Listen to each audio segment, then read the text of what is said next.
ណែជួយផងមានមនុស្សសន្លប់បាត់ហើយ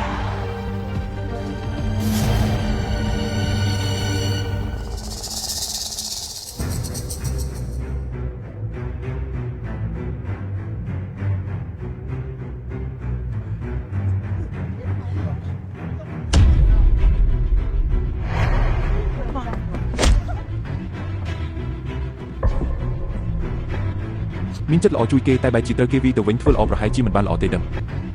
រក្សាចិត្តបុណ្យក្នុងលោកដ៏សើមងបុណ្យអាបាបតែងតែមានផលតបស្នងជីវិតពោពេញដោយការលំបាកតែរូបគាត់នៅតែអាចរក្សាចិត្តមេត្តាបានមនុស្សល្អគួរតែទទួលបានផលល្អថ្ងៃនេះតានឹងផ្ដល់មហាសំណាងមួយឲ្យជើឯង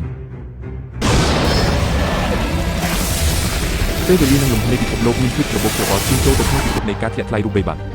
តម្លៃទំនិញទូទាំងពិភពលោកបានធ្លាក់ចុះ1 លានដុល្លារអ្នកជួញដូរលីងឈួនមិនរងផលប៉ះពាល់ឡើយសូមជម្រាបសួរលោកអ្នកទស្សនាជាទីមេត្រីយើងមានព័ត៌មានបន្ទាន់និងសំខាន់មួយមកជម្រាបជូនបញ្ជីឈ្មោះមហាសេដ្ឋីចិនត្រូវបានធ្វើបច្ចុប្បន្នភាពជាផ្លូវការនៅថ្ងៃនេះឈ្មោះដែលមិនធ្លាប់មានពីមុនមកគឺលីងឈួនជាមួយនឹងទ្រព្យសម្បត្តិរហូតដល់100,000 យន់គាត់បានឡើងដល់កំពូលតារាងក្នុងរយៈពេលតែ1យប់លើកឆ្ងាយពីអតីតមហាសេដ្ឋីលំដាប់លេខ1លោកម៉ាយុនថឹងព្រមទាំងត្រកូលធំទាំង3គឺត្រកូលសិនត្រកូលស៊ីហ្វនិងត្រកូលមីងគួរឲ្យសោកស្ដាយរហូតមកដល់ពេលនេះយើងនៅមិនទាន់អាចស្វែងរកឃើញព័ត៌មានណាមួយរបស់មហាសេដ្ឋីលីងនៅឡើយទេតើមានដំណឹងពីកន្លែងលាក់ខ្លួនរបស់មហាសេដ្ឋីថ្មីលីនឈួនដែរឬទេបណ្ដោះអាសិនគឺមិនទាន់មានទេប៉ុន្តែខ្ញុំបានដឹងថាត្រកូលខំទាំង3នៅសៀងជិងសុទ្ធតែកំពុងស្វែងរកកន្លែងរបស់លីនឈួនហើយលក្ខខណ្ឌដែលពួកគេផ្ដល់ឲ្យគឺពិតជាល្អប្រសើរខ្លាំងណាស់ពួកយើងមិនមានប្រៀបឡើយ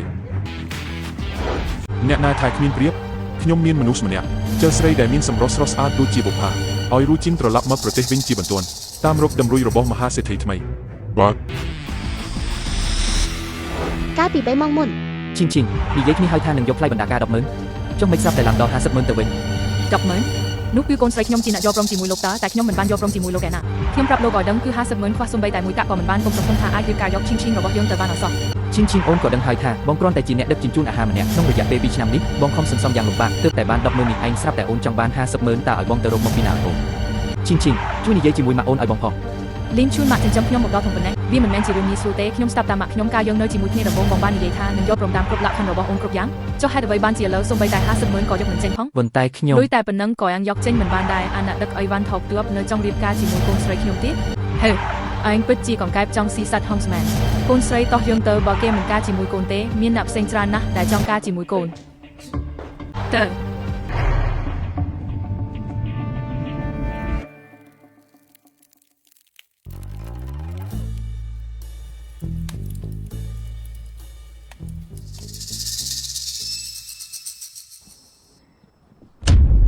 ណែ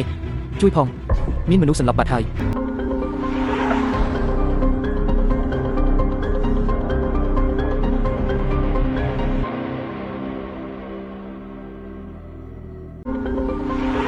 មិនក៏ស្រាប់តែសន្លប់បាត់ទៅហើយមើលឆាប់ឡើង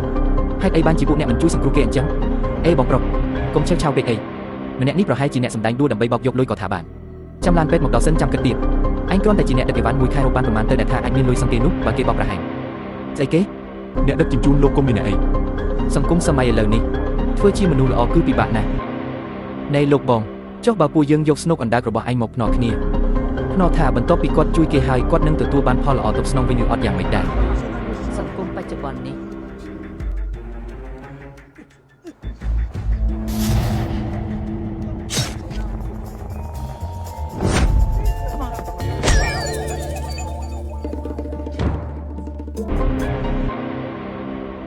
មើលចុះមានចិត្តល្អជួយគេតែបែរជាត្រូវគេវាយទៅវិញមនុស្សល្អមិនទទួលបានផលល្អទេមែនទេខ្ញុំទីឈុតទេហាក្នុងលោកដ៏ច្របូកច្របល់នៅតែរក្សាចិត្តសប្បុរសសេចក្តីល្អនិងសេចក្តីអាក្រក់គង់នឹងមានផលតបស្នងជីវិតពោពេញដោយការលំបាកប៉ុន្តែគេនៅតែអាចរក្សាចិត្តល្អបានហាមនុស្សល្អគួរតែទទួលបានផលល្អថ្ងៃនេះតានឹងផ្ដល់មហាសំណាងមួយឲ្យជើឯង